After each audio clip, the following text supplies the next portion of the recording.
This page is the cover of Total N64, featuring Shadow Man, Quake 2, Star Wars Episode 1 Racer and a spotlight on the Game Boy Color, with a fantastic offer of £5 off Wild Things joypads. Quake 2 is getting a first review, Shadow Man is being exclusively played and tested, and Star Wars Episode 1 Racer being busted. There is also 10 pages dedicated to the Game Boy Color.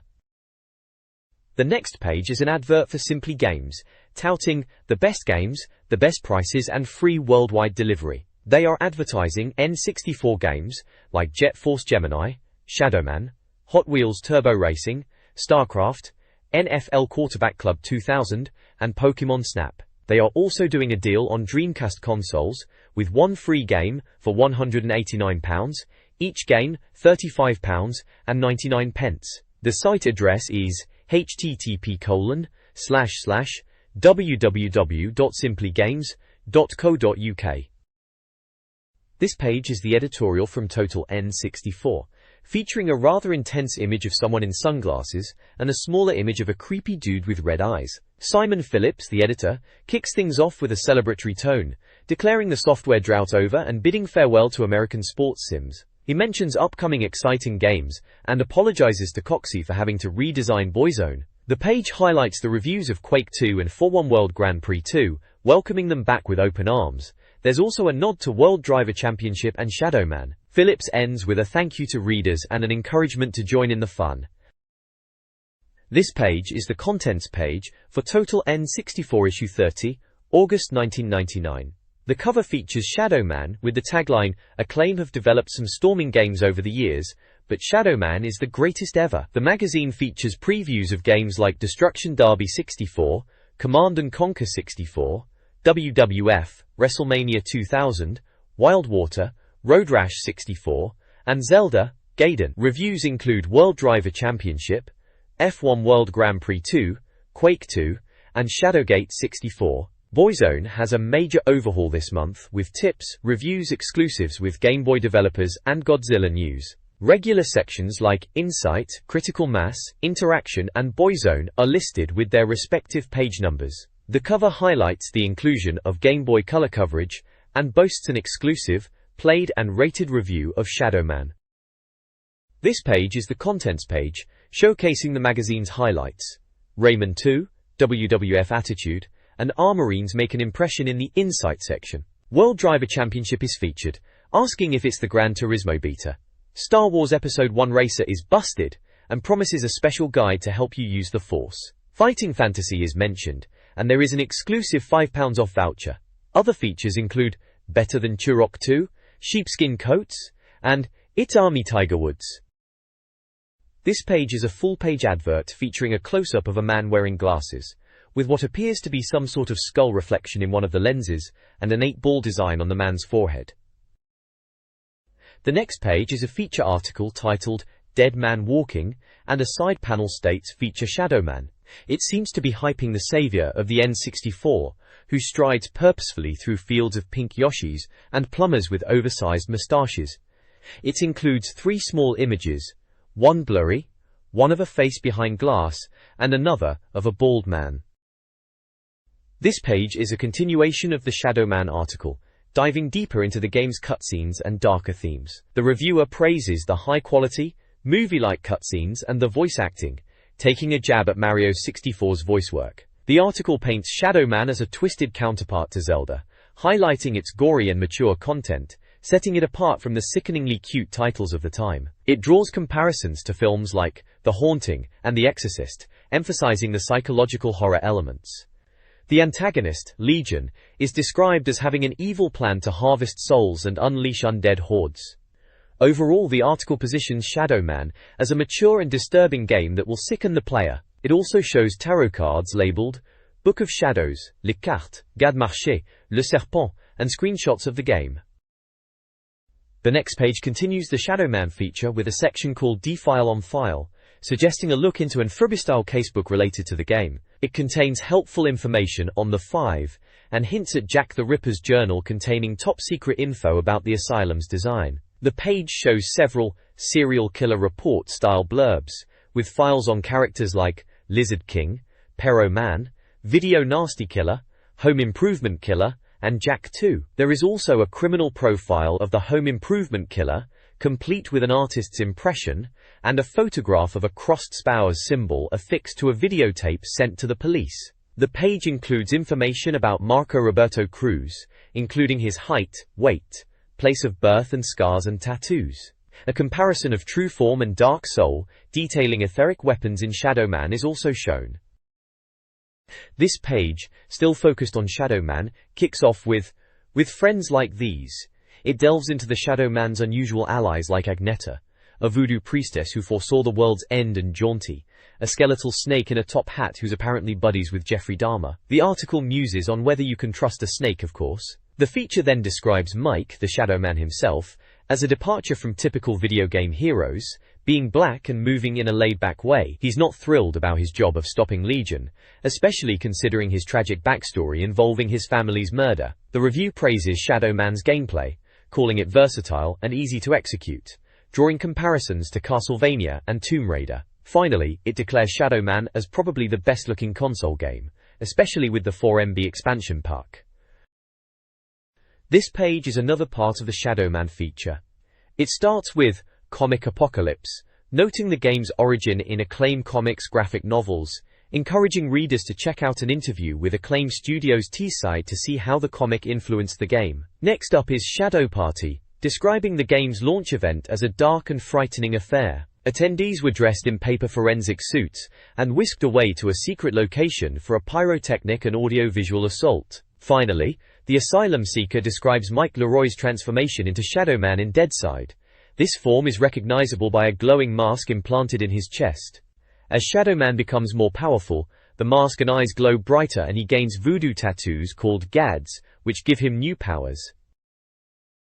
The next page continues the Shadow Man feature, with an interview called Wise Words, featuring Guy Miller, creative director at Acclaim Studios' T-side, who appears to be in a hellspun chamber. The interview delves into the controversial nature of the game, its mature themes, and the cultural influences behind its 7 Even, Silence of the Lambs, Eraserhead, Joseph Campbell and Clive Barker's works, along with the FFBI's Homicide Investigation Handbook. The game draws inspiration from the Shadow Man comic book by Garth Ennis and Ashley Wood, taking players into the jaws of the abyss itself, and the team researched voodoo elements for authenticity. The article highlights the game's vast and detailed environments, including Louisiana swamplands, London underground, New York tenements, and the Deadside, all rendered with Acclaim's Vista engine, eliminating the fogging scene in Turok 2. The article touches on a disturbing level set in a disused New York apartment block in Deadside, complete with disturbing words scratched in blood, shining-esque rivers of blood, and strange bird boxes stitched together from human skin. Bare Necessity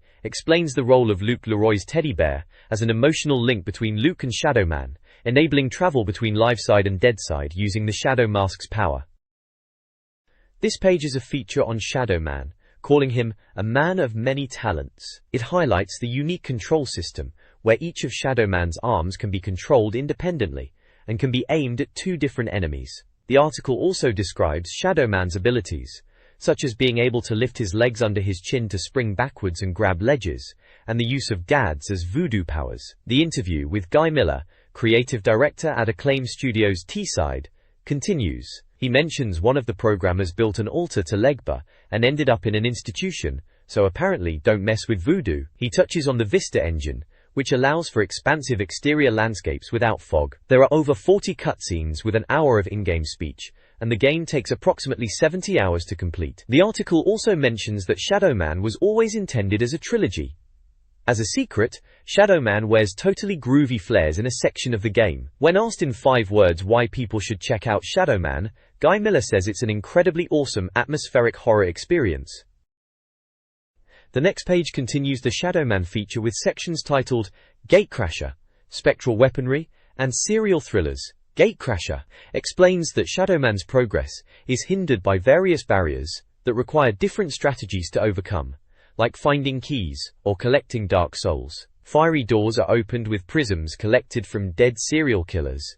There's an image of Shadow Man finding a security swipe card, still attached to a hand of course. Spectral Weaponry describes Mike Leroy's arsenal, highlighting the Shadow Gun, which never runs out of ammo and becomes more powerful, and the Violator, a clawed machine gun. Serial Thrillers mentions that Legion has enlisted the help of notorious figures like Jack T. Ripper and others based on real-life or fictional serial killers, like one reminiscent of Ed Gein. Dr. Victor Batrachian is similar to Hannibal Lecter. Marco Roberto Cruz looks like Robert De Niro's character from Cape Fear. The article encourages players to extract revenge on these men who deserve hideous fates. The next page features more on Shadow Man, with sections Ghouls, Crocs and Freaks, and Deadside or Alive. It describes the various enemies Shadow Man will face, from angry Rottweilers and crocodiles in the real world, to two-headed zombified dwarfs and pigork butchers in Deadside. The game offers a tour of both Liveside and Deadside, where familiar locations like New York apartments are twisted into nightmarish versions of themselves, complete with blood-filled bathtubs and unsettling elements. The page also includes a total N64 played and rated segment, giving the game a glowing prediction rating of 93%. The reviewer, John, calls it an absolute masterpiece that showcases the brilliance of Acclaim Studios' T-side. This page presents a first look at Destruction Derby 64. The article highlights the chaotic gameplay and impressive car physics, mentioning an instance where a car explosion led to a chain reaction, taking out multiple opponents. The reviewer suggests the game could offer an excellent multiplayer experience on the N64, even though it is in an unfinished state. This page is an insight section, starting with 64-bit Square C-Sense, musing on Squaresoft potentially returning to Nintendo due to the new DVD format. Could it be magic? Mentions 3Do developing Crusaders of Might and Magic for the N64, marking a rare RPG appearance on the console. The main feature is a first look at Conker's Quest, Command & Conquer 64. The reviewer has played it, and notes its late arrival, but acknowledges that strategy fans are finally getting some love on the N64. Initial impressions are mixed, feeling familiar to those who've played the PC and PlayStation versions. The release date is set for autumn 1999. This page features an insight blurb discussing the potential release of the 64D add-on for the Nintendo 64. It questions whether it will even see the light of day outside Japan, and muses on the implications of a new N64 peripheral in light of the upcoming Dolphin GameCube console. Then we dive into a first look at WWF WrestleMania 2000, touted as a wrestling game using an updated WCW vs NWO Revenge engine. They reckon it's a top engine for wrestling games, and that this edition will feature all the WWF's biggest stars, plus improved graphics, and a more in-depth creator-wrestler mode. Finally, there's a first look at Wild Water, a rapid canoeing game with publisher and developer listed as Ubisoft. The reviewer sarcastically says that a game about yaks and gunners would be better than canoes, but admits it looks impressive. The next page features a competition to win one of 75 Vibra packs from Wild Things. A review from issue 24 calls it the best Rumble pack, and it gets a 9/10. It also has 1 MB of memory and retails at £9.99. The page also has a first look at Hercules, the legendary journeys from Titus, which puts you in the sandals of a strong Greek bloke, and your quest is to rescue Zeus, who has been imprisoned by Ars. Megares has released 2 nasty titans that need to be dispensed with. Des Pele. The next page features a review of Road Rash 64, calling it bad to the bone. The reviewer expresses disappointment with the PlayStation version of Road Rash, finding it lacking the violence of previous installments. They feel Road Rash 64 heralds a welcome return to the series' roots, with the ability to knock opponents off their bikes. The reviewer played an incomplete version but sees the potential for a brilliant game. There is also a screenshot of Mario on the map. Apparently, a street in Sweden has been named after Mario. This page dives into some first looks and updates. The Metallic Arm of the Law section announces Titus is bringing RoboCop games to the N64 and Game Boy, hoping they'll be special. EC4NW speculates about Acclaim making wrestling games based on ECW, potentially violent ones. Then there's I'll Have Another Roadsters Trophy, an update on the game formerly known as Roadsters 98 and 99. It features dream convertibles with configurable engines. It will have 4-player mode and gorgeous graphics. The handling needs work, but Titus is addressing it. Finally, Special Delivery, Taz Express, gives a first look at a game where Taz is a parcel courier, facing tricky platforms and grumpy enemies, hitting shelves in autumn 1999. This page features first looks and updates on several games. Hey Toby, Rugrats, Scavenger Hunt, discusses how the N64 version of Rugrats game is taking a different approach, like Mario Party. The reviewer is pleased with the idea. He's armless enough. Rayman 2 explores how unfinished Rayman 2 code impressed the reviewer, who considers it potentially the greatest platform adventure ever. The reviewer describes Rayman's versatile actions and mentions levels that involve icy tunnels and a Star Wars-like trench run. Breathe into Tonic Trouble notes that while Rayman 2nd of May overshadow other platformers, Tonic Trouble is looking impressive. Starring an alien named Ed, who causes problems on Earth by spilling alien beer, the game is aimed at a younger audience and aims for a classic platform style. This page starts with a section highlighting 64 bits. This section notes excitement for Deemer's Silicon Valley and the first batch of decent Turok 2 shots circulating. The charts were led by Rare's Banjo-Kazooie, while GoldenEye continued to sell well at number 2. Every magazine was covering Zelda. World Cup fever captivated the nation. Total 64 engaged in a radical redesign. N64s literally became fashionable, as they embarked on a tour of the Ozzers with clothing supremo Tommy Hilfiger. Various stores and stars of Nickelodeon joined the roadshow, which also showed off N64 titles, 1080 snowboarding, and the then forthcoming F1 World Grand Prix. The next game featured is Rayman 2, with a release date of October 1999. Next is owing to a name change. Warrington Dulcer, WS2000, with a release date of September 1999. The reviewer talks about Michael Owen's World League Soccer, and how the title has changed hands from Eidos, THQ, and now the name is WS2000. A screenshot of the game is shown. Lastly, Tonic Trouble has a September 1999 release date. The reviewer talks about the game's colorful graphics and bonkers sense of humor, a woolly mammoth with a pilot's license, and a hippie samurai. This page features a first look at Blues Brothers 2000, a 3D platform adventure for the N64. The reviewer notes the game is loosely based on the movie, and has the player controlling Elwood Blues to get the band back together. Titus, the developer, took creative liberties with the environments. Then, there's an update on WWF Attitude. Acclaim has sent an updated version, and the reviewer is impressed with the wrestler entrances, fluid animation, and character models. X-Pac and The Undertaker have impressive entrances with lights, flames, fireworks, music, and movements.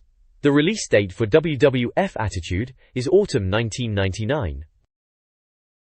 The next page kicks off with an Insight News section, teasing the possible return of Zelda in a new game called Zelda Gaiden, slated to be shown at Spaceworld in Tokyo. There's speculation about whether it will be a GBC, N64, or even a 64DD title, with a touch of concern that the 64DD version might not make it to the West. Next up, Rat Attack, a puzzle game from Mindscape Entertainment and Pure Entertainment, is nearing completion and set for a September release. The rats and cats are looking pretty fancy, with smooth animation.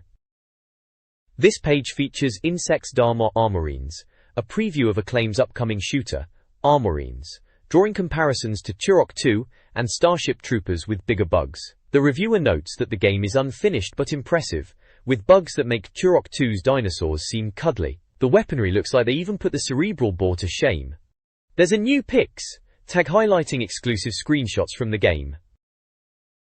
The next page is a full-page advert for Nintendo 64 cheats and tips. Apparently, if you're stuck, the Cheat Master is here to help with cheats, hints, and tips for over 1,000 games on N64, PSX, PC, and Game Boy. A long list of N64 games are listed, including titles like GoldenEye, Zelda, and Mortal Kombat 4. There's also a competition hotline to win prizes, and a faxback service for cheats and tips. Finally, the Cheat Mistress offers a GoldenEye walkthrough, presumably for those truly stuck gamers.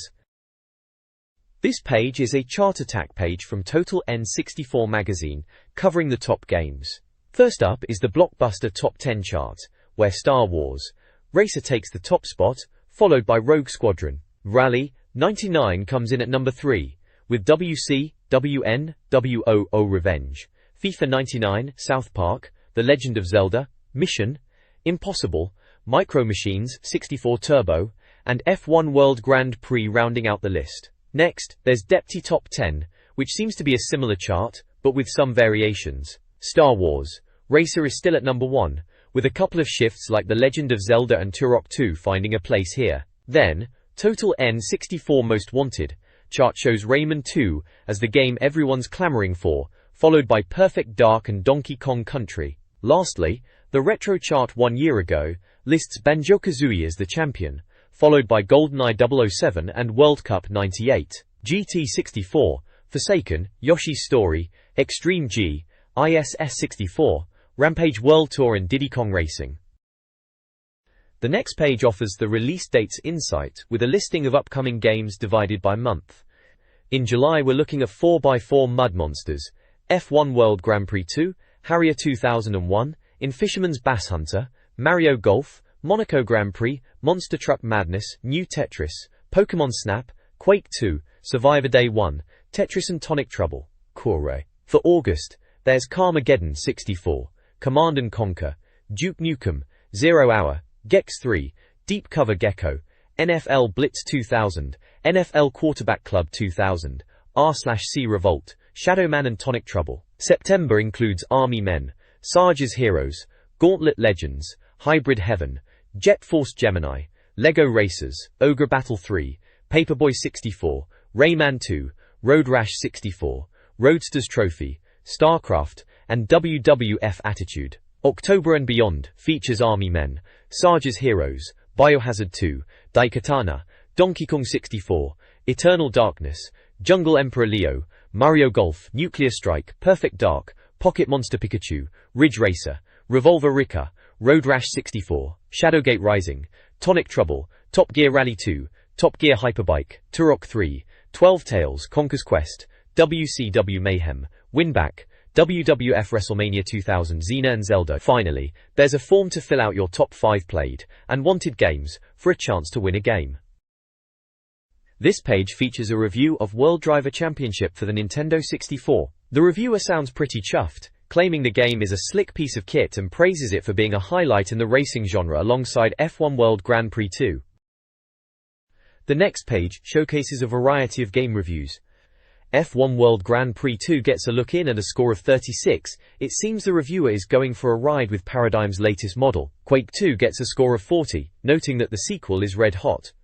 Finally, Premier Manager 99 scores 44, apparently for cigar smokers only. The page also features a scoring system, with 90,100% being hotter than Star Wars Episode 1, while 0,040% gets the honor of, "You wouldn't wish this on Darth Maul." A gold award is given to games that are the cream of the crop, and a silver award for games that are great but not quite up to the highest standards. Lastly, there is a section called And the Rest, listing Mario Golf with a score of 46, and Shadowgate 64 with a score of 48. This page features a review of World Driver Championship for the Nintendo 64, and it seems the reviewer is quite pleased with it. They've been hyping it up for a while, and it hasn't disappointed them. The review makes a few tongue-in-cheek comparisons, stating that the N64 can indeed do driving games, despite what some may think. Games like Wipeout, Diddy Kong Racing, F-Zero X, Mario Kart, Star Wars Episode 1 Racer, Micro Machines and Beetle Adventure Racing are mentioned as examples of great arcade racing games, and F1 World Grand Prix 2 gets a nod as a definitive F1 title. The reviewer notes the Gran Turismo influence, highlighting the game's graphics engine and attention to detail. Cars are said to be wonderful, with reflective surfaces and individual suspension animations. The playability section emphasizes the car handling, stating that World Driver Championship is an absolute joy to play, every time. This page continues the review of World Driver Championship, focusing on the beautiful cars and the options to customize their color. The reviewer even suggests naming yourself IGN64 for a lovely pink car. Several screenshots showcase different cars and their stats within the game. The reviewer mentions you don't get to use one particular beauty until later, but it's worth the wait. The page ends with a large image of that yellow and red car mentioned in the text. Warranty. The next page features a full review of World Driver Championship, highlighting its two-player mode with horizontal or vertical splits, and the option to race against computer-controlled cars. The reviewer praises the graphics, mentioning the city courses, background details, and overall smooth frame rate. They also comment on the authentic engine sounds, but the horrible guitar soundtrack. Overall, the reviewer recommends the game and gives it a 93% score with an acid test, citing beautiful graphics and exquisite handling, whilst mentioning the hideous soundtrack and lack of four-player mode as its negative aspects. This page continues the World Driver Championship review, showcasing the game's features with screenshots and commentary. Busted highlights the tactic of using opponent cars to slow down on corners. The Let's See That Again section emphasizes the hires replay mode for victory or defeat analysis and the various camera angles. One commentary remarks on the Hawaiian course, with its blend of built-up areas, coastlines, and scenic countryside. The review also notes the game's crashes and lack of damage feature. The next page is a review of F1 World Grand Prix 2 for the Nintendo 64, touting its excessive rewards and encouraging players to fasten your seatbelts. The review praises Paradigm, the developer, for once again delivering a triumph in playability, claiming F1 WGP2 is even more playable than the first game, with vast improvements in speed. The page includes screenshots of the game, highlighting the graphics and racing action. The reviewer humorously describes the high-pressure, glamorous world of F1, comparing the pit crew to firemen and joking about angry mother-in-laws. This page continues the review of F1 World Grand Prix 2, offering tips on overtaking legally, which involves patience and strategic corner approaches, and showcases in-game screenshots of various F1 teams. The reviewer playfully remarks on the Scarlet Ferrari, noting it's almost red yet not quite a member of the purple family, hinting at a team's status within the game's hierarchy. The next page dives into a review of F1 World Grand Prix 2 for the Nintendo 64.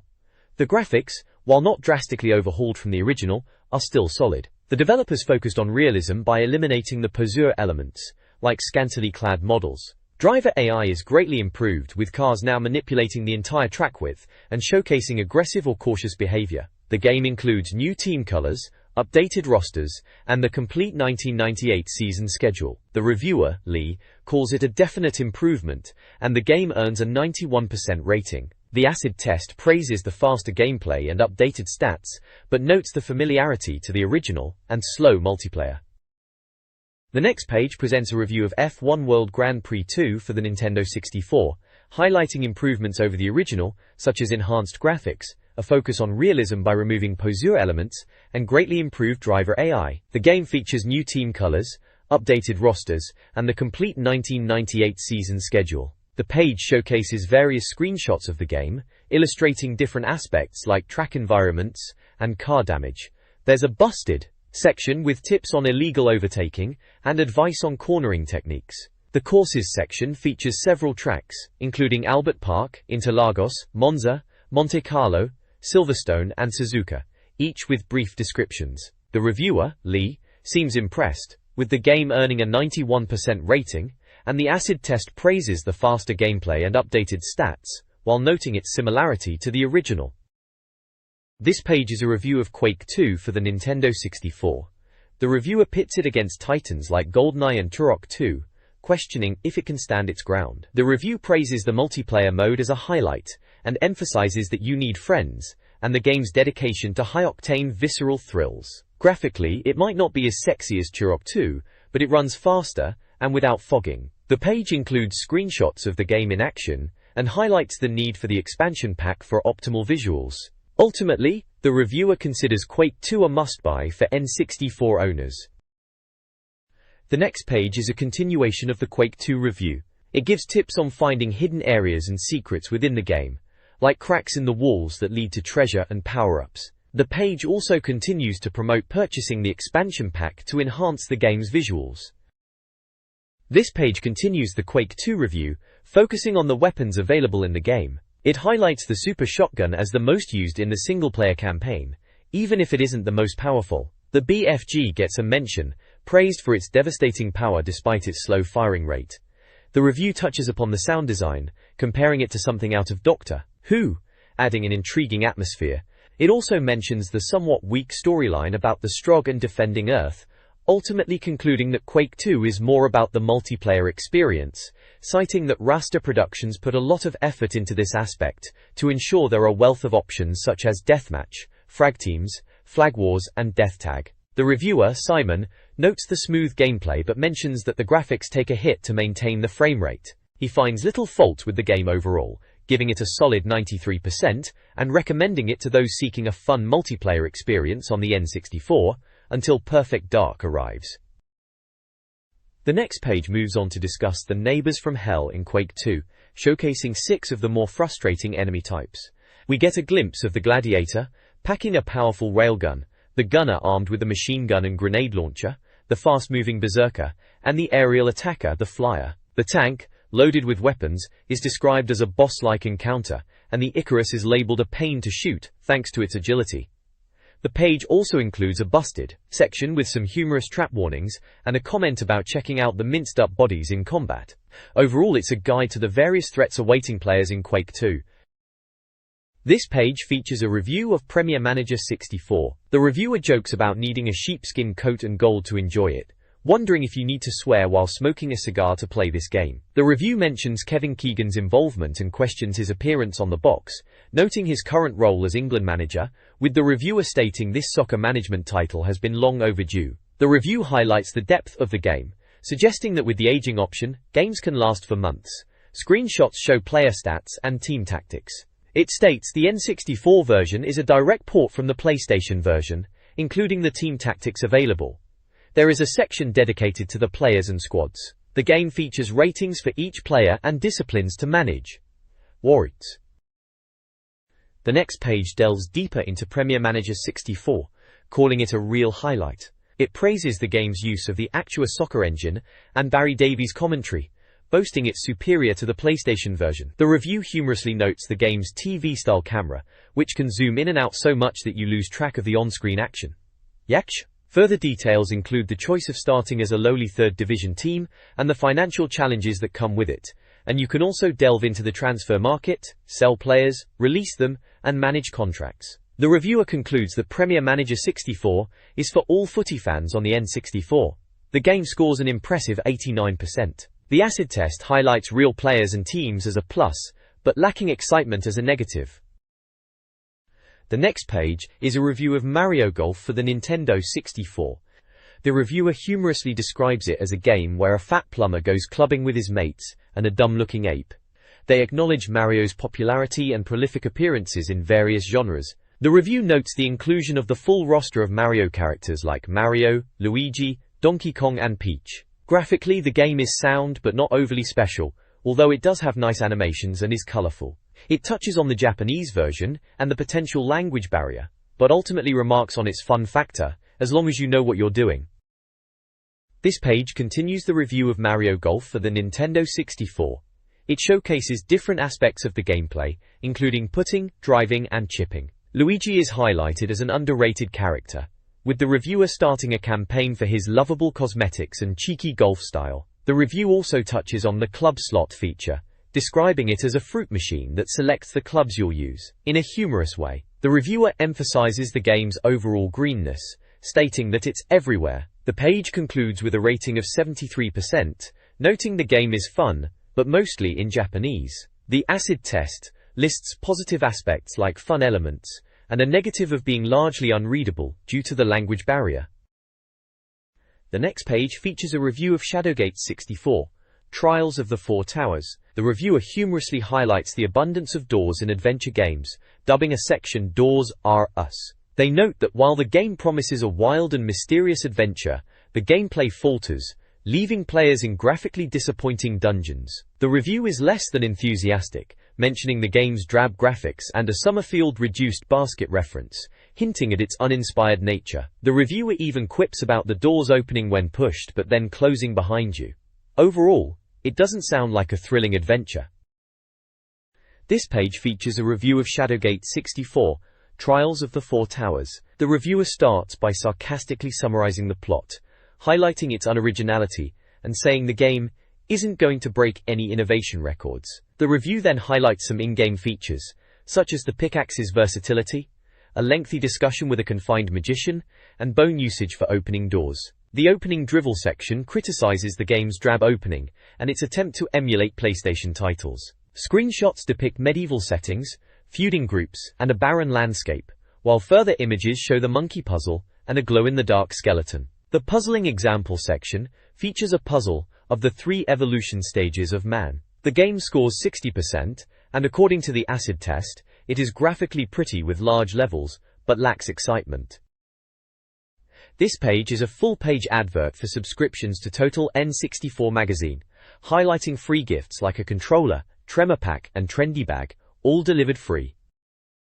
This page is a back-issue order form for Total 64 magazine, featuring cover images from past issues like Turok 2, Banjo-Kazooie, Mortal Kombat 4, Wipeout 64, Rogue Squadron, Extreme G2, Duke Nukem, Carmageddon, Castlevania, Mario Mayhem, Donkey Kong 64, Resident Evil 2, Hybrid Heaven and Perfect Dark. There's a form to fill out with name, address, and payment details for ordering back issues. Warrantula. The next page is a full-page advert for the Explorer 64, a cheat cartridge for the Nintendo 64. It promises more power, more ammo and more cash in your games, with over 100 preloaded cheats. It also features Blaze branding. This page is the Interaction Contents page, which serves as a hub for reader contributions. It highlights sections like Burning Issue for Letters, Art showcasing reader-submitted art, reader reviews, and a tips index titled Busted for cheat codes. There's also a high scores section and Total Recall, a roundup of every game on the N64. The main feature is a guide for Star Wars Episode 1 Racer with tricks, tracks and know-how for the game. The next page is the Burning Issue, where readers vent their N64 related concerns.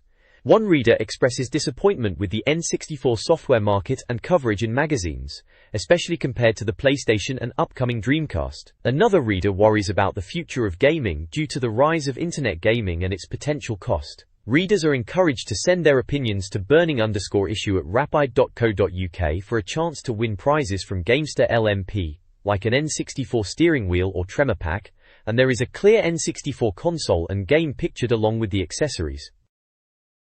This page kicks off with a controversial section, where a reader complains that Nintendo's characters are looking dated compared to PlayStation's Lara Croft and Resident Evil. They long for more authentic roleplay, instead of the usual Mario and Donkey Kong fare. Next up is Child's Play, with another reader moaning about Sony's console being overhyped and slagging off Tomb Raider 2i. They reckon the N64 will triumph with more adult games like Winback, Resident Evil, Turok 3 and Perfect Dark. The In the Trash Can section features readers' letters. One chap wants game recommendations, another is a fan of the magazine, someone else is astounded by the writing quality, one wants a free console and games, and the last one is asking about plans for a new Nintendo console. This page features Art, a segment where young gamers showcase their artwork inspired by the Nintendo 64. The top prize includes an official N64 pad, 2 Jolt packs with 1 MB memory, 2 extender cables, and 2 official N64 keychains.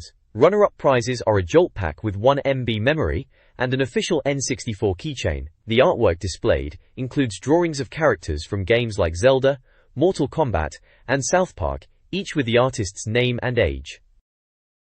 The next page showcases reader reviews, diving into the opinions of everyday gamers on 2 N64 titles, Turok 2 and Banjo-Kazooie. Mark Greenham from Leicester loves Turok 2, awarding it a whopping 95%. He highlights its action-packed gameplay, massive levels, and satisfying gore, praising it as the best multiplayer experience, even better than GoldenEye. He mentions that he is still playing the game months after receiving it for Christmas. Warrington Naughty News Viola. Sarah Marsden from London heaps praise on Banjo-Kazooie, giving it a solid 91%. They compare it favorably to Super Mario 64, and they argue that the Bird Bear duo is a stroke of genius from Rare. The reviewer also praises the varied gameplay and fantastic graphics. The page encourages readers to send in their own N64 game reviews for a chance to be published.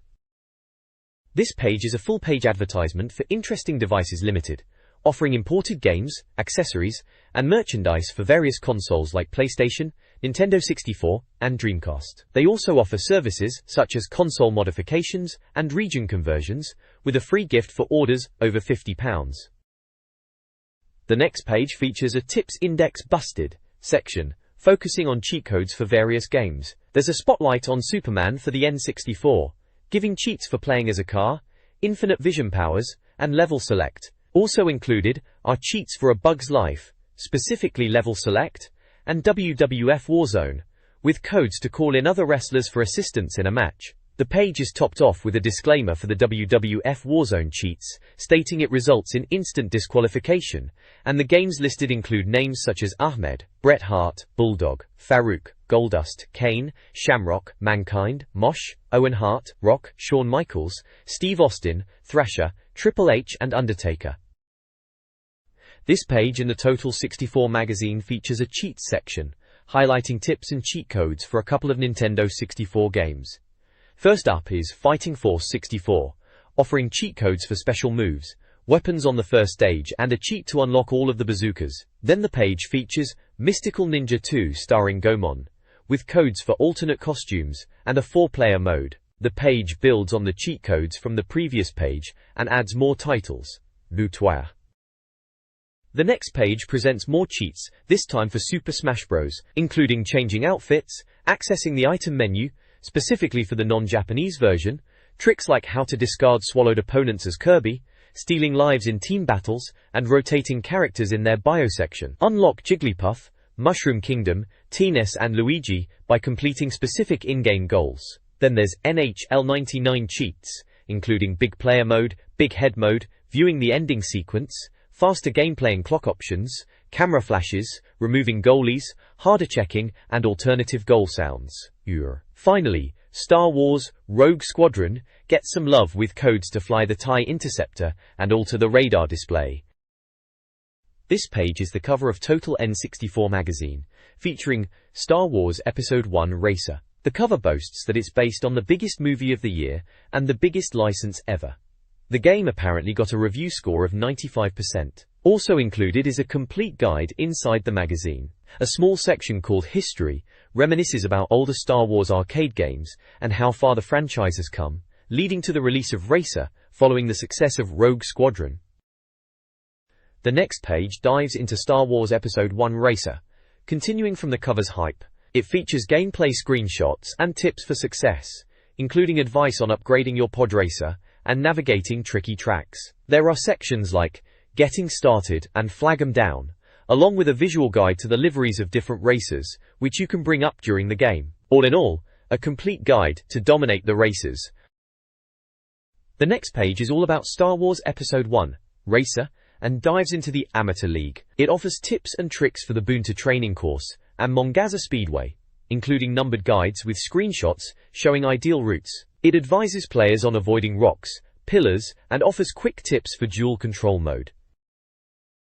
This page features further tips for Star Wars Episode 1 Racer. It covers the medium difficulty tracks, Bedo's Wild Ride and Aqualaris Classic, with numbered routes and in-game screenshots offering guidance on the best paths to take. Bedo's Wild Ride on Ando Prime involves avoiding boulders on the ice, and Aqualaris Classic involves navigating closing doors. It also mentions the dual analog stick controls, noting that controllers in ports 1 and 3 are used for left and right controls. The next page is a guide for the Track Boonta training course from Star Wars Episode 1 Racer. It offers numbered route tips, complete with in-game screenshots. The tips cover aspects like braking on tight corners, shortcut locations, and how to navigate the tunnel section. There is also a quick tip for unlocking invincibility in the game. This page continues the Star Wars Episode 1 Racer Guide, focusing on Track 6, Vengeance. The guide gives numbered tips on navigating the course, like preparing for tight corners after the first bridge, avoiding spinning cogs, and negotiating the anti-grav tunnels complete with rocks and lasers. There's a quick tip advising players to save money from the first 7 races for upgrades. Screenshots show gameplay moments, and a map shows the overall track layout. The next page features Track 7, Spice Mine Run from Star Wars Episode 1 Racer. It provides tips for navigating the course with marked locations to aid the player. The guide highlights key sections, such as the split routes near the mining area, neon-lit tunnels with minecarts, and twisty tunnel sections. A quick tip advises players to restart a race if they are losing badly on the winner, takes all setting to avoid losing money, and there's a cheat code included for mirror mode. The next page showcases Track 1, Sunken City from Star Wars Episode 1 Racer, part of the Semi-Pro League. It provides tips for navigating the Aqualaris course, highlighting alternate routes, killer doors, extended outdoor areas and tight corners. The Aqualaris tracks are noted as some of the easiest in the game, but still require caution, and offers a cheat code to activate mirror mode. This page features Track 2, Howler Gorge from Star Wars Episode 1 Racer. It gives tips for navigating the Ando Prime course, warning about tight gaps and suggesting the right-hand route at the cave split is easier. A quick tip is provided to play as Jin Riso using a cheat code. This page provides a guide to Track 3, Doug Darby from Star Wars Episode 1 Racer. It offers tips to navigate the Malastare course, such as braking at the first corner, utilizing the shortcut over the hill, and keeping an eye on the hairpin at the end. It also mentions a code to unlock Mars Guo. The next page is a guide to Track 4, Scrappers Run in Star Wars Episode 1 Racer, advising players on how to tackle the deceptively tight corners of the Order Banner course. The guide gives tips on how to approach large drops, tight spins and big jumps, along with a quick tip on how to taunt other racers. The next page showcases Track 5, Zuga Challenge from Star Wars Episode 1 Racer. It's a medium/hard difficulty course on Mongaza, where avoiding the mining vehicles is crucial. The guide points out multiple routes with no real advantage, tricky splits, fast and slow corners, and a section with closely set corners where braking is key. There's also a segment where a huge, moving mine vehicle poses a crash risk if you're unlucky, suggesting to aim between its caterpillar tracks. A small sequence, featuring racers trash-talking in a hangar, is also mentioned. This page continues the pod racing theme, with a guide to Track 6 Baru Coast from Star Wars Episode 1 Racer. It's rated as a hard difficulty course on Barunda, where falling off the broken bridge is to be avoided at all costs. The guide gives tips on navigating narrow bridges, beach sections, twisty undergrowth shortcuts, and tight tunnel sections. There's also a quick tip about shortcuts opening after 1 or 2 laps. A second quick tip reveals that to unlock Sebulba's pod racer, you simply have to win the last race.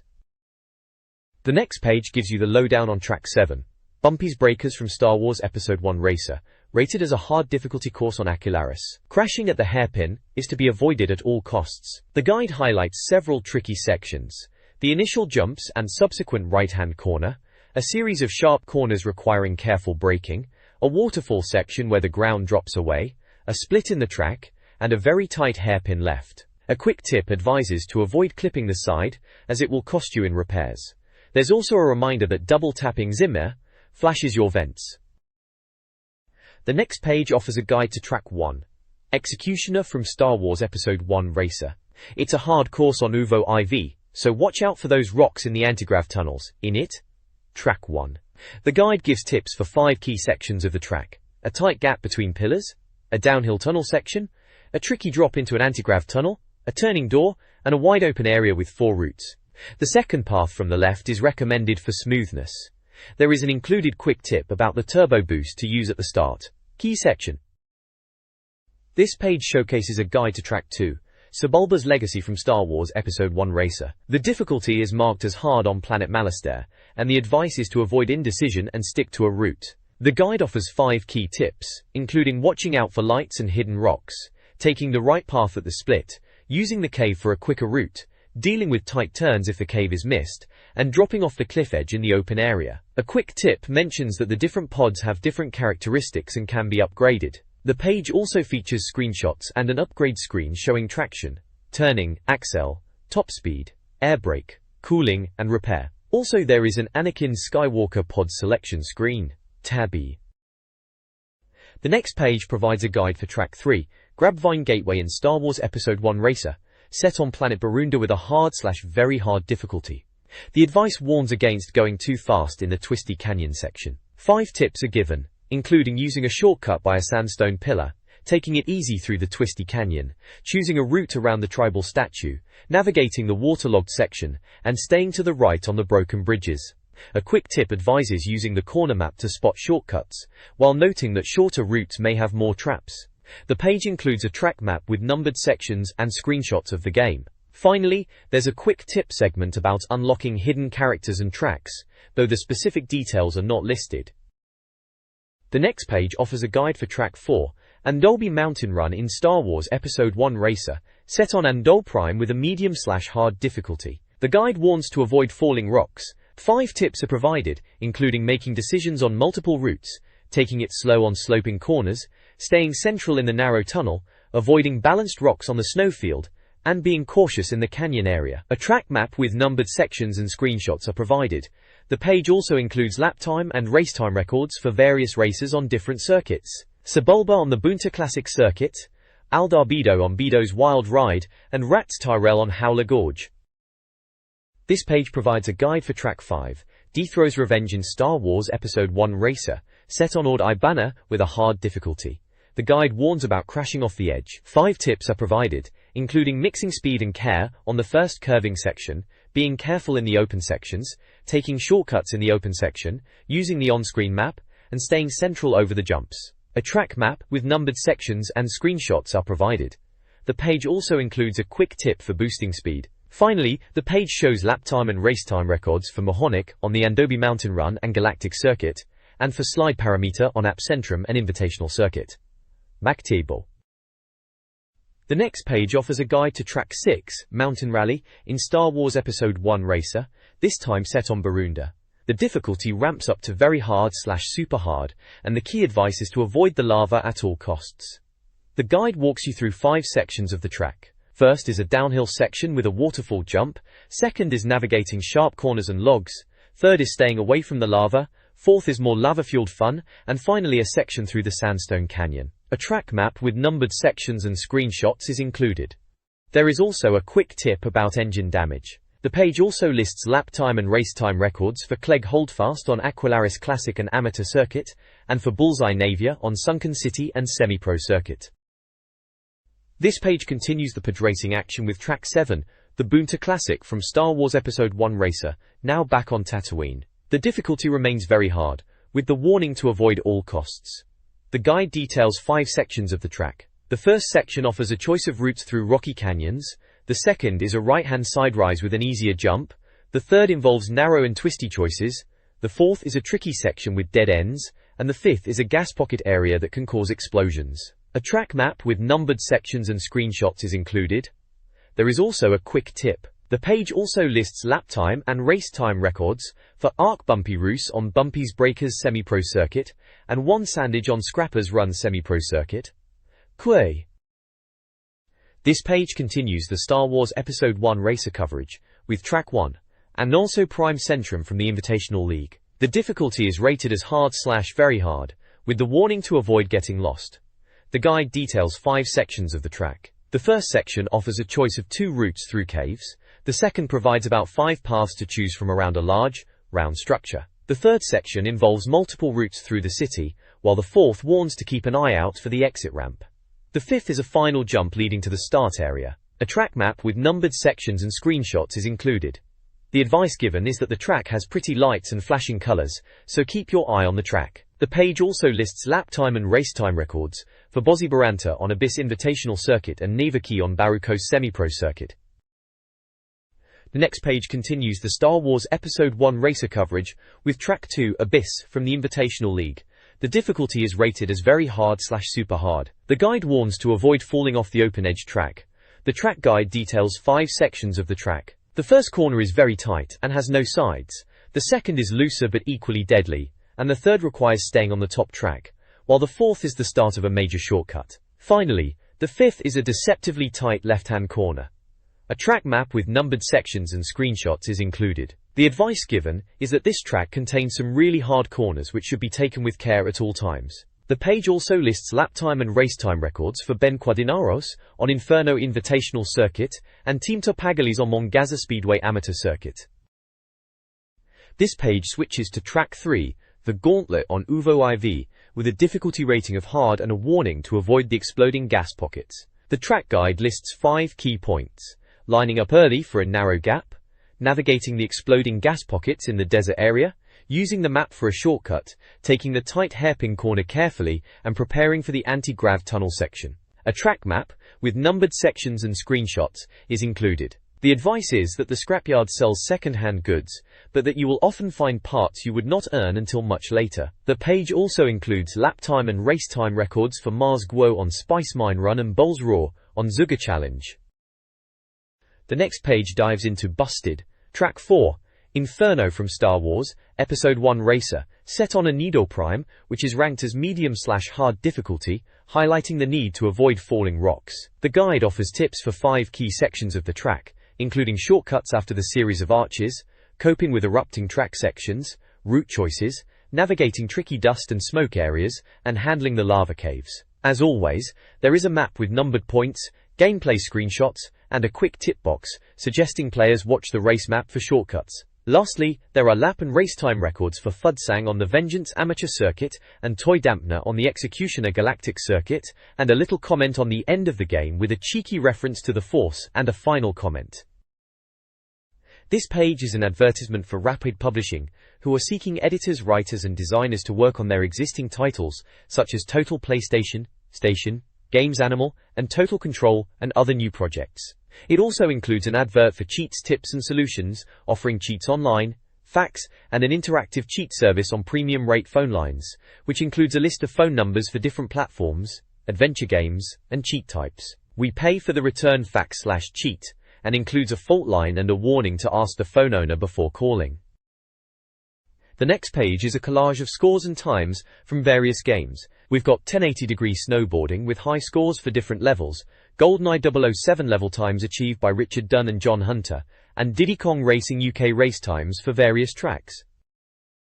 This page is a continuation of the high scores from the last page, this time featuring Snowboard Kids and Mario Kart 64, where we see track times and initials submitted by players across the UK and us. It seems Glenn McCourton was very busy, with Mario Kart 64 achieving top times on many tracks. There is also character art of Mario driving his kart and a character from Snowboard Kids 2, Tayday.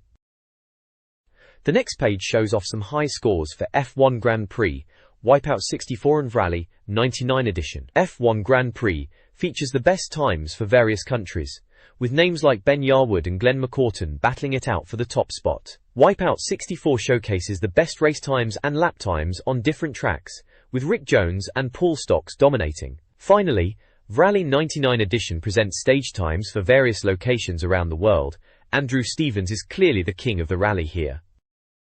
This page showcases the high scores in ISIS 98 Challenge, where a young player is looking to take down a previous record of 190. There are also high scores for 0x listing top times in Jack, Queen, King and Joker Cups, all dominated by Richard Dunn. Lilat Wars, Star Fox 64, scores are also presented, with various level records held by players like Andrew Robson, Tim Kluwer, Aaron Taylor, Bobby Hughes and Greg Ignatenko. Andrew Stevens is given Star Prize for his outstanding performances in Rally 99, with runners-up being Bob Billett, Graham Elder, and Bobby Hughes.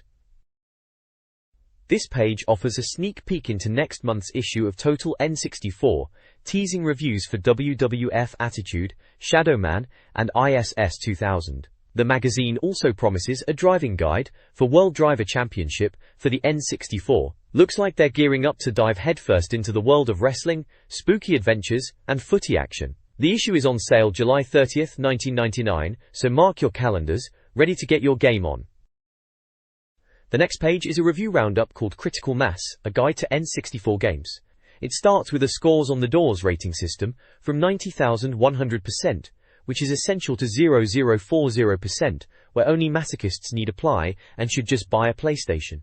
There are mini-reviews for several games, each with a score, publisher, developer, price, genre, and details on memory and Rumble Pack compatibility. The games reviewed include All-Star Baseball 2089%, All-Star Tennis 79%, Banjo-Kazooie 93%, Battle Tanks 80%, Beetle Adventure Racing 92%, Biofreaks 78%, Blast Core 85%, Blades of Steel 77%, 1080 Degrees Snowboarding 90%, Aero Gauge 55%, Aero Gauge 51%, Airboarder 64 72%, and All-Star Baseball 99.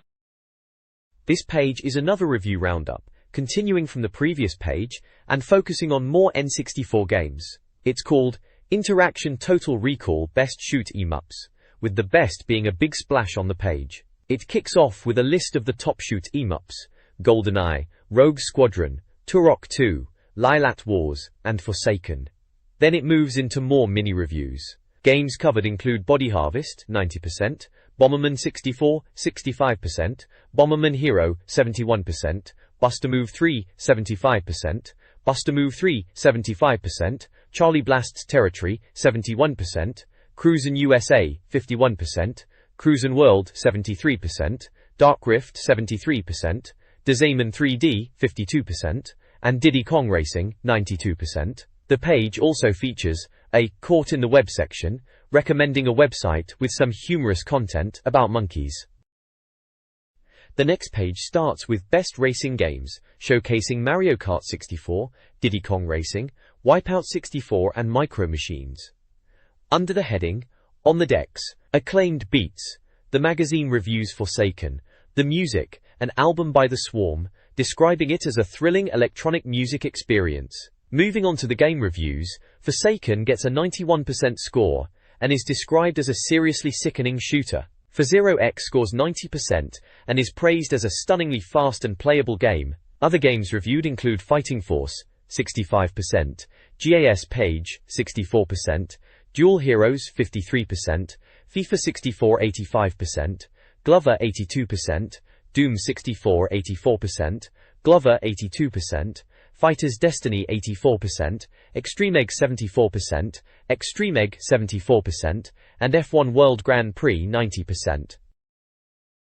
This page showcases the best beat-em-ups with WC, WNWO, Revenge and WWF Warzone featured. Next up are game reviews, starting with GT64, Championship Edit, earning a 75% score, and described as a poor man's rally or Top Gear rally. Hexen 64 scores 53%, and it's noted as a very bad game. Hiryu Stadium gets a 70% score, and the reviewer suggests waiting for the UK release of Flying Dragon. Holy Magic Century gets a 65% score, deemed unworthy as a substitute for the Mighty Z. Iggy's Wrecking Ball scores 80%, and it's called an interesting and innovative ball-based wacky racer. Is 64 scores 90%, dated but still great. Is 98 earns a 93% rating. King of Pro Baseball scores 79%, Knife Edge, Nose Gunner at 49%, Last Legion UX gets 76%, Lamborghini Automobili at 72%, Magical Disney Tetris scores 59%, Lilat Wars earns a 91%, and Madden 64 gets 87%, and Killer Instinct Gold scores 72%. The page also includes an exclusive £5 off voucher for a Wild Things Mirage Pad, costing £12.99.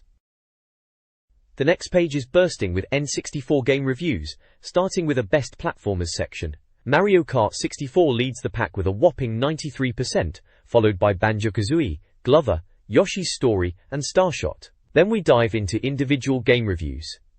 MK Mythologies scores a dismal 19%, while NBA Courtside gets a respectable 84%. Mortal Kombat Trilogy receives a 60%, Mortal Kombat 4 earns a solid 86%. NBA Hangtime gets 74%, and NBA In the Zone 99 scores 77%. MRC Racing gets a 75%, Mystical Ninja 64 a good 83%, Micro Machines 64 Turbo a great 91%, and Mystical Ninja 2 Go Genmon gets an excellent 90%. Mike Piazza's Strike Zone scores a paltry 32%, and Mischief Makers get a decent 69%. Mission Impossible gets a fair 65%, Nagano Winter Olympics scores 70%, and NASCAR 99 gets a 63%. Finally, there's a competition to win Quake 2 with a question about its score in this issue. Yeda. This page is all about best puzzlers and total interaction games. Silicon Valley, Weetrix, Tsunami, Bust-A-Move 3, and Tetrisphere are featured at the top. The reviews include a mixed bag of sports and adventure games. NBA Jam 99 gets a 71%, NBA Live 99 scores 79%, and NBA Pro 98 earns 80%. NFL Blitz gets an 87%, while NFL Quarterback Club 98 scores 85%, and the 99 version gets 89%. There's also NHL 99 with 79%, NHL Breakaway 98 at 62%, and 99 version at 68%, plus Olympic Hockey scoring 80%. For something different, Nightmare Creatures gets a 59%, Off-Road Challenge a lowly 29%, Penny Racers a decent 80%, Pilotwings 64 soars with 90%, Pokemon Snap snaps up 79%, and Quake shakes things up with 75%. Finally, there's a Choice Cuts section, featuring Castlevania. The reviewer praises the game's level design, highlighting the tense moments of carrying explosive chemicals through a monster-filled castle. The next page highlights best sports games. The first, we have Racing Simulation, MGP, which gets an 89% rating. The reviewer says it's not quite up to F1 World Grand Prix standards, but nearly.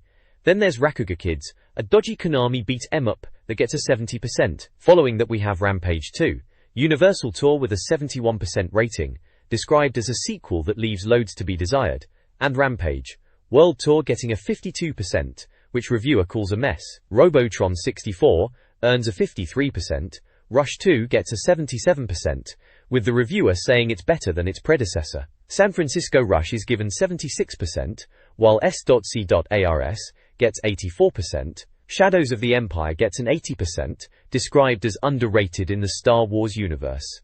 Silicon Valley gets 90%, an innovative puzzle/platformer. Smash Brothers is coming soon with 89%, and Snowboard Kids finishes the page with 80%.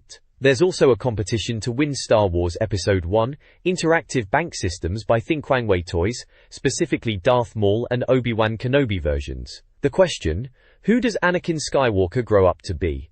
With the choices, Garth Invader, Darth Vader, or Girth Sphincter. This page presents N64 game reviews. Snowboard Kids 2 is praised for improved tracks, while South Park receives a low score. Starshot is a charming, flawed platformer. Star Wars, Rogue Squadron and Super Mario 64 are highly praised, scoring 92% and 95% respectively. Tetrisphere is deemed challenging, while Top Gear titles are compared to similar racing games. Triple Play 2000 is a decent baseball sim, but not top tier. Tsunami is noted for its jokes, and Turok games are solid shooters.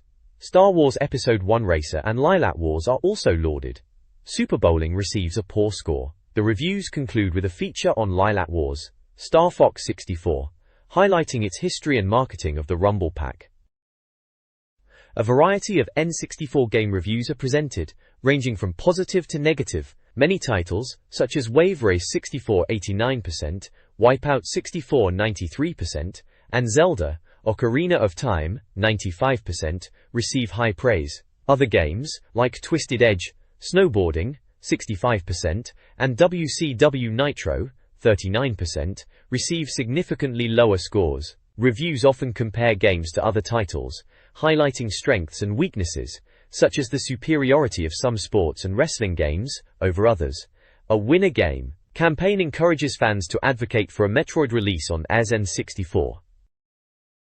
The next page is a full-page advert for Weird Science on Trouble TV. It proclaims the world's most perfect woman and her parents, advertising the show's broadcast times. You can even visit a website to create your own perfect woman. Key. This page is the front cover of Boyzone, the Game Boy Color magazine.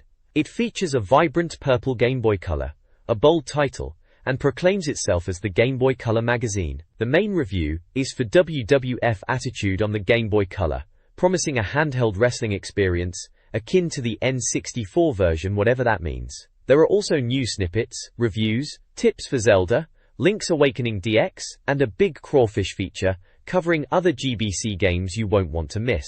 Oh, and apparently it's a 10-page bumper issue, biggest ever.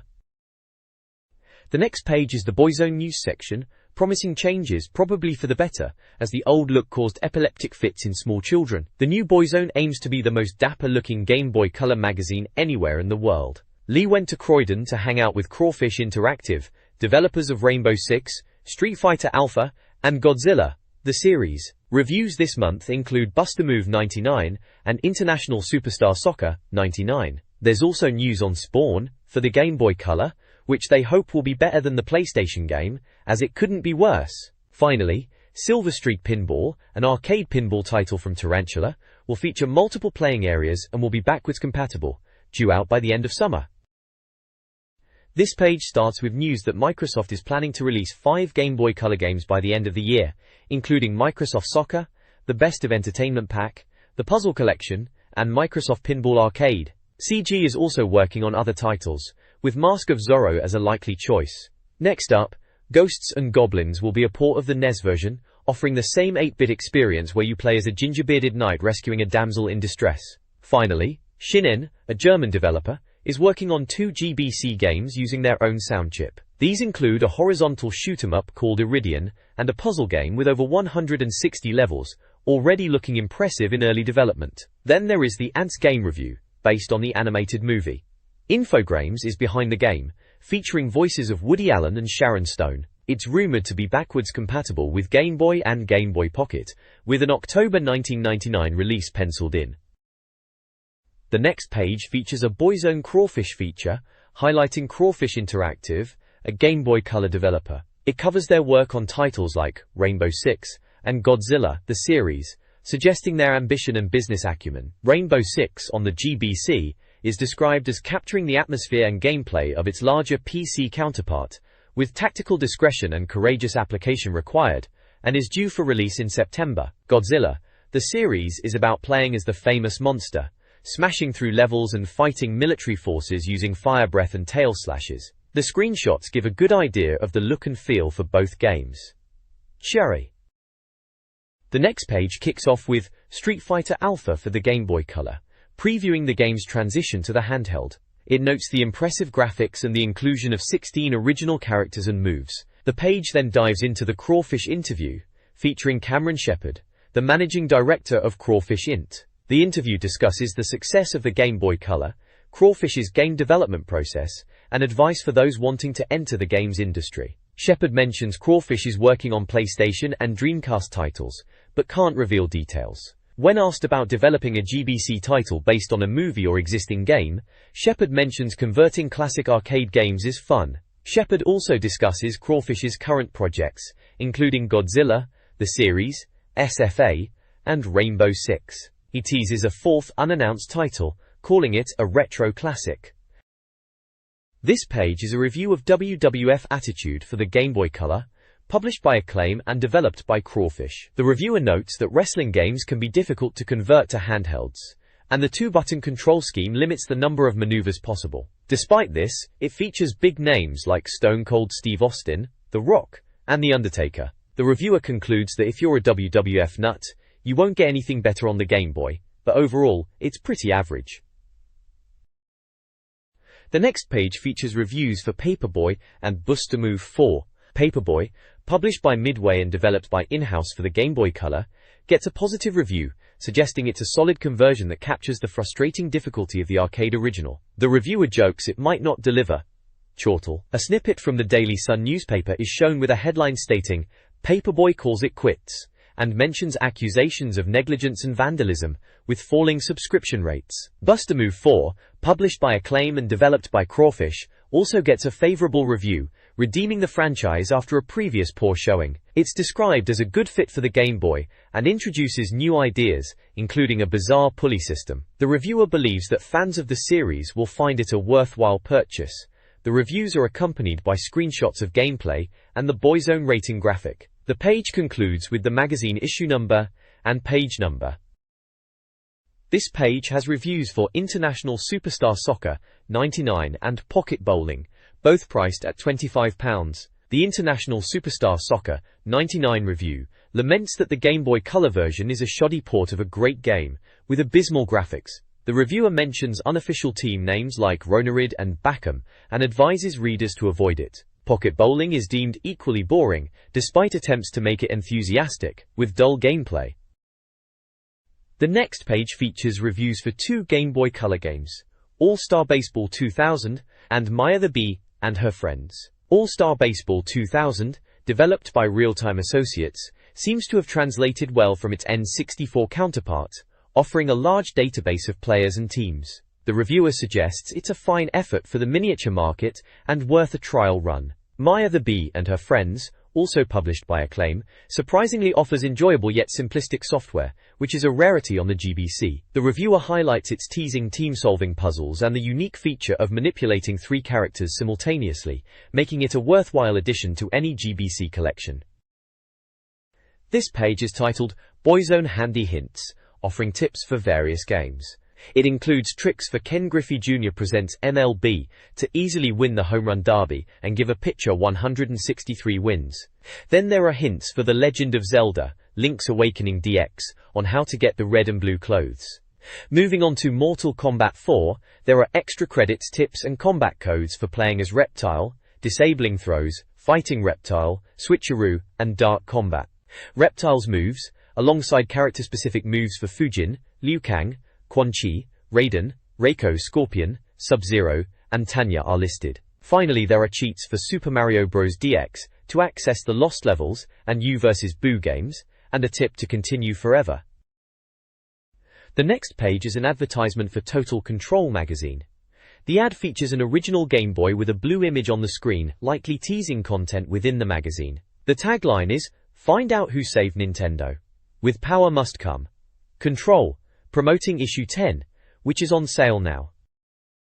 This page presents a Picture House feature, focusing on the intro movie of the N64 game Shadow Man. It showcases screenshots from the intro, with captions describing the scenes and plot points. We see Jack the Ripper encountering a strange man in his sewer hideout, followed by Legion revealing his plan to build the asylum. The screenshots then depict Jack going to Deadside and plunging a blade into his stomach. The feature concludes with a woman named Agneta telling Mike Leroy that he has a job to do. Tour. The next page is a full-page advert for Explorer 64, a cheat cartridge for the Nintendo 64. The ad boasts about having more power, ammo, and cash, with over 100 cheats for the latest games. It claims to be the best-selling cheat cartridge in the UK in 1998. This page is a full-page advert for Quake 2 on the Nintendo 64, now in rare form, because nothing says intense gaming like a slab of raw meat. Nintendo 64's brains, 10's guts, your soul. It highlights new levels and redesigned existing levels along with all the special effects and shading of the Nintendo 64. It boasts a gritty 2 and 4-player deathmatch, fully customizable controls, and save game options. Activision distributes and aid publishes.